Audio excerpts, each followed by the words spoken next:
the heck's going on here?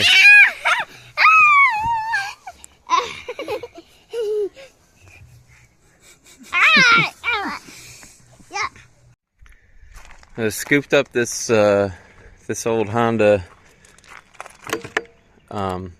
lawnmower, push mower, on the side of a road when I was doing a job. It was right next door, so I grabbed it because I need one for a property. I figured I'd just leave it down there. I don't have to bring grass cutter down with me ever. I tried to start it, won't start. Gas is full and it smells good. Like it smells fresh. So I think it's probably something stupid, but let's see what we can figure out here. So I tried starting this thing. It is getting fuel, it seems like. It just, well, at least it's getting fuel through here. I didn't check the carb yet. I'm gonna just check to see if it's got spark first. Since I tried it with ether, it wouldn't even kick over with ether.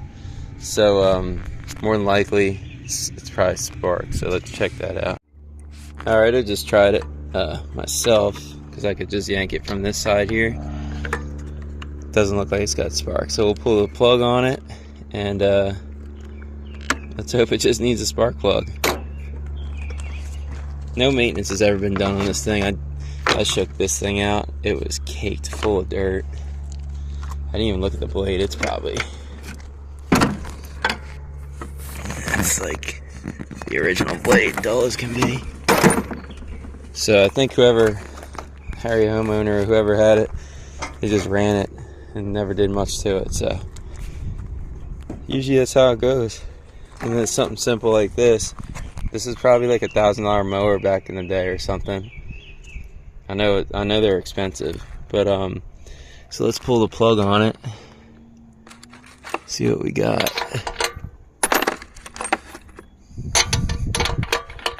I have to go get a spark plug.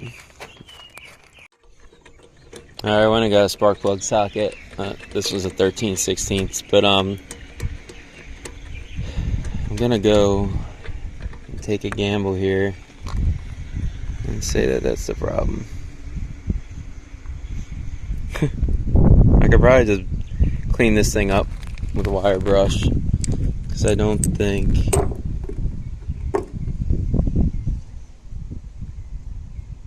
maybe this is the right one. I don't think I have one. It's pretty close. It's not as long.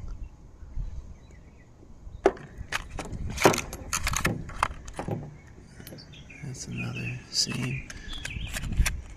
Let me just clean this one up, just see how it goes. So I'll clean this up with a wire brush, and then see what happens. Alright, got it cleaned up. I looked up the gap, said 30 thousandths, so got that set up. Now let's just shove it back in there, see what happens.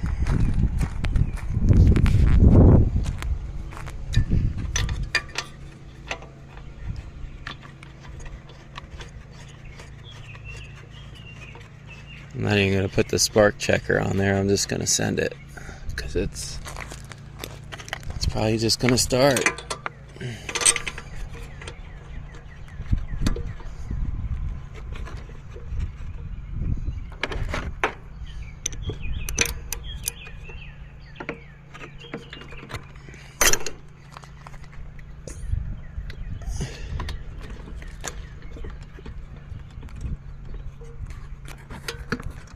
Alright, stick it.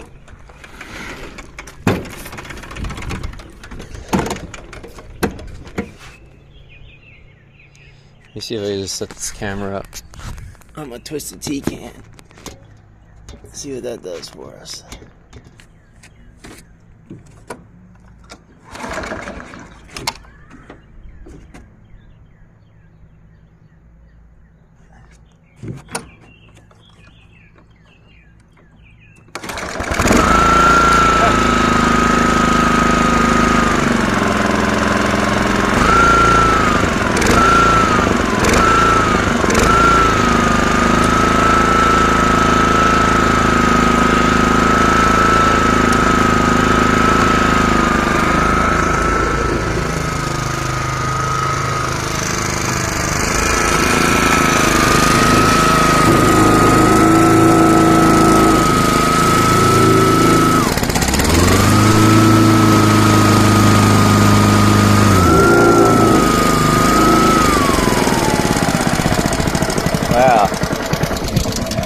That is silly. Just goes to show you another man, one man's trash is another man's treasure. Thing runs good too. I think I'll just change the oil in it. Probably won't even, I guess I'll buy a new filter for this. I banged it out a lot though before, and it kind of helped it. Just sharpen those blades for now, because I'm only going to use it a couple times a year. See, that worked out pretty good. Free mower, baby. I guess I should have just filmed this while I was at it, because I'm kind of like going over this thing. So if you want to do an oil change on this, I think they recommend, like where I'm at, I'm in Maryland, and they recommend like 10W30. So you just pull the stick, and then you just dump it out. Really, it's like changing like it's the same thing as like a power washer or anything like that. And then I did pull the blades. I sharpened them up. I should have videoed that, but it's simple. There's two 14mm bolts underneath, which I'll show you once I start pouring this thing over. And then this has like two blades because it's I guess to mulch better. But let me see if I can do this one-handed. Oh yeah, that worked good. Let me get a little container, get that in. Alright, I got it tipped on my daughter's little bucket. I don't know what that is. It's broken now anyway, but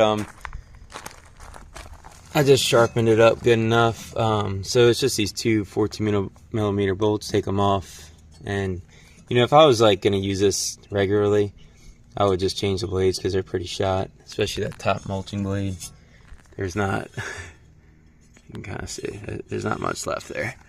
But I don't honestly care at all about it. And then this takes, I think, about a half a quart of oil. So I'm gonna fill it with 10W30, and that's it. She's got another life in her. So it's drained basically. I'll lift it. Oh, all right, that's all she's draining, because that bucket's all jacked up. Put that in there. Look at that, like it was supposed to be. Good enough for me. So yeah, just fill it back up again, and check your dipstick. That's it. She's good to go then. Just make sure you do fill it back up. Well, thanks for checking this episode out. I stand corrected. I looked it up. These are like $550, and I mean, that self-propelled works really well. I'm just gonna clean this thing up and leave it down on my property, cut some grass when I get down there around the camper once in a while. And that was the best 5-10 minutes I spent in a while to make some money. Could go around and sell this probably for like $200 or more if I cleaned it up, but it'll work good for what I need. But thanks for checking out this episode. Nothing crazy here, but I'm trying to fit in some videos here and there. Just trying to get caught up with work and hanging out with the kids a lot. Summer started, kids are off school, so just trying to do what I can to get all that done and try to fit in a video here and there. But thanks for checking this out. If you like what you saw, hit that subscribe button, give me a thumbs up, and I'll have more videos like this and more videos of different things. Like a buddy of mine gave me this Suburban, and it's got some gremlins here and there, electrical gremlins, but it's a cool, kind of like a cool old Suburban. It's not super rusty. I'm gonna just end up turning it into a beach truck. Can't even get in there because it's all ratchet strapped. I forgot. But it was top of the line back in the day. But figure I'd just clean it up, level it, throw some like 33s on here, and take the kids out on the beach with it. I think that'd be kind of cool. And then there's some other projects, like, I don't know, I gotta work on that little John boat a bit for the summer. But this thing, it's got 360,000 miles, runs like, sounds like a sewing machine. It sounds great, quiet as can be. But yeah, it's got some electrical issues. So even worse comes to worse, I think I could just throw like one of those. It's got a parasitic drain that I'm gonna have to try to find. If I can't find it, or if it's a pain in the butt, I'm just gonna end up putting like a cutoff on the battery. Right now I just disconnect it whenever I'm not using it, but it's not the worst. Got captain chairs. It's got a DVD player. The kids are stoked on this, even though this is pretty outdated stuff. They're like, oh, it's got a TV in it. It's got a DVD player. But yeah, I'm rambling. Thanks for checking this out.